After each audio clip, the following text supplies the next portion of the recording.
চঞ্চল চৌধুরীর বহুল আলোচিত পদাতিক কলকাতার সিনেমা অবশেষে ফ্লপের তালিকায় চলে আসলো। সৃজিতের ছবি ফ্লপ হলো, চঞ্চল চৌধুরীর অভিনীত ছবি ফ্লপ হলো।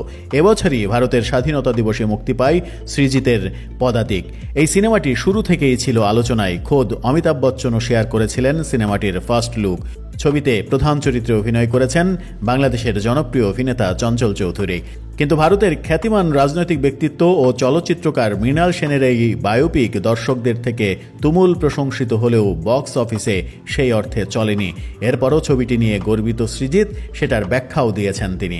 সম্প্রতি সামাজিক যোগাযোগ মাধ্যমে লিখেছেন, পদাতিকের একটি দৃশ্যের ছবি পোস্ট করেছেন। সেখানে ক্যাপশনে সৃজিত লিখেছেন, পদাতিকের আজ 50 দিন পূর্ণ হলো। এটা আমার 22তম বাংলা ছবি। অনেকেই যারা আমার ছবিটি দেখেছেন তারা জানিয়েছেন এটা আমার করা সেরা ছবি। আমি এর আগে বেশ কিছু ছবি করেছি যেগুলো দর্শকদের থেকে ভালোবাসা পেয়েছে, কিন্তু এই ছবিটি যেমন অনুপ্রেরণা জুগিয়েছে তেমনই আনন্দ দিয়েছে। এটি আমার করা এখন পর্যন্ত যে 3টি ছবি বক্স অফিসে ডুবেছে সেগুলোর সঙ্গে যুক্ত হলো জাতিস্বর, নির্বাক এবং শাহজাহান রিজেন্সির কথাও উঠে এসেছে তার কথাতেই।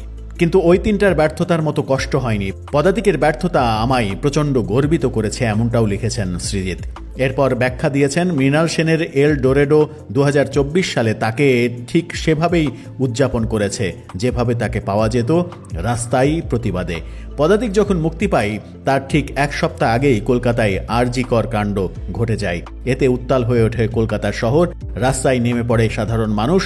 পথে প্রতিবাদের ঢল নামে। বিচারের দাবিতে রাত দখল, জমায়েত, মিটিং, মিছিল চলতে থাকে।